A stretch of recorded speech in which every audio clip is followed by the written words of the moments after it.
78% of you guys are doing this wrong. You are not washing your bag, or you're over washing your bag. How do we know? Well, we surveyed you. 750 of you guys responded, more than that actually, that some of you guys said, you wash your bag after every use. That's overwashing your bag. Some of you guys said after every 2 to 5 uses. That probably is still overwashing your bag. And 73% of you said you never wash your sleeping bag. Shame on you, shame on you. If you guys are watching this and we do this poll again, you better score better after this video, because I'm gonna talk to you guys all about why it's important to do that and tell you exactly how to wash your bag and your jackets to make sure you're getting the most optimized piece, most loft, most warmth, and most performance. So why are you guys not washing your bags? Number one, I think you guys are scared. You don't know how to do it properly, and you've invested a lot of money into, say, a down jacket or a down sleeping bag, and you're worried about ruining it. It's a valid fear, but in this video, we're gonna overcome that. The other thing is, you don't know the value of washing a piece, and I can promise you the value of washing your down is extreme. I personally would take my 30-degree top quilt that I keep washed and the down optimized and fluffed over most of your guys' 15-degree sleeping bags or top quilts, because you guys aren't taking care of them and you're not getting the full performance or loft out of those pieces. It can literally take a whole step difference between a 15 and a 30-degree bag just by keeping your down optimized. So it's well worth listening, watching, and implementing the stuff that we're gonna talk about in this video. You're not gonna wanna miss any of these steps, especially if you've bought an expensive down product and you want it to last and perform. So with that, let's go and dive straight into the step-by-step guide for washing your down products. Only wash your down in a front-loading washer. It's not worth it to wash your products in a top-loading washer with an agitator, even if you can turn your agitator off. It can still get bound up around the agitator and rip your fabrics. If you don't have access to a front-loading washer, then hand wash or go to your local laundromat. Collect the stuff that you want to wash and only wash down with down.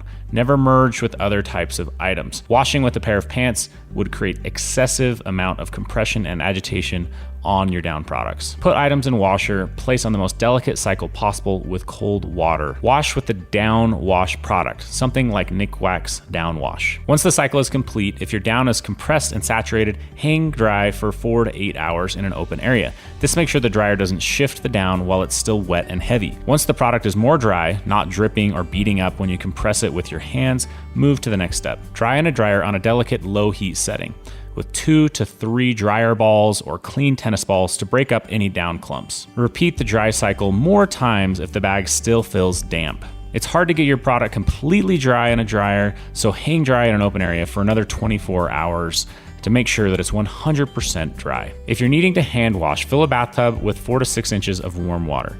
Mix required amount of detergent into the bathtub. Place the bag into the water and begin agitating with your hands. It's a good idea to wear gloves during this step. It might be required that you hold the bag under the surface of the water and compress it in order to get the water inside the shell and lining fabrics. Continue to move the bag around and clean it until thoroughly satisfied it's clean. Go slow and don't compress anything too fast. When the bag gets wet, it creates more pressure on all of your seams. Drain the water out of the bathtub and refill with clean water. Rinse the bag in this clean water and repeat this step until you can no longer see detergent coming out of the bag or jacket. Hang dry for 8 hours, then place in a dryer with 2 to 3 dryer balls or clean tennis balls. Then follow the steps that we already listed about using the dryer, the delicate cycle, heat settings, and then hang drying after you're done with the drying. About every 4th time that you wash your down bag or jacket, it's a good idea to re-waterproof it. Using something like Nick Wax Down Proof, make sure to wash the product, then repeat the same exact cycle using the down proofing in order to revitalize and re-waterproof your down. After hang drying your product for 24 hours, it's time to store it. It's never a good idea to store your down in an airtight container or compressed. Make sure to hang it up in the top of a closet. If it's a jacket, hang it up on a hanger. And if you don't have that option for a sleeping bag, you can always put it in a large laundry bag and keep it as uncompressed as possible. If it's time to wash your products and you don't have the correct detergents or DWR proofing for those, you can get those inside of our Live Ultralight membership at discounts and with some rebates. So how often should you be washing your down bag? There is a little bit of wiggle room here, so I'm gonna tell you between 5 and 15 uses in the field. That's probably more optimal, but it really is gonna depend on how clean you are and how clean you keep your bag. Also, things like sweating in your bag is going to contribute into that, or if there's a lot of moisture around. So on the low end, if you're really dirty, there's a lot of moisture and stuff like that, you may wanna wash it after 6, 7 uses. but if you're keeping things clean, keeping things dry, you can probably extend that up to 15 plus uses in the field. Never, though, is not an option. One of the best ways to really know if you should be washing your bag is to wash it the first time, do it properly as we're giving you these step-by-step guides, and then look at the loft when it's completely dry and finished. If you look at your bag later on and it's not getting that lofty even after being out for a few days, that's a good sign that you need to wash that product. Jackets are a slightly different story. You don't count the number of days you wear a jacket as much. You're not paying as much attention. So again, looking at the loft is really important, but also, if you're developing odor, obviously wash it. If you're sweating in it, that's a good sign. Multiple days of sweating in that piece is a good time to wash it. But again, knowing your piece intimately and seeing if there's any decrease in loft is a good way to know for sure if it's time to do that. Me personally, I end up washing my down pieces about every 3 months, especially if it's a piece I'm wearing daily.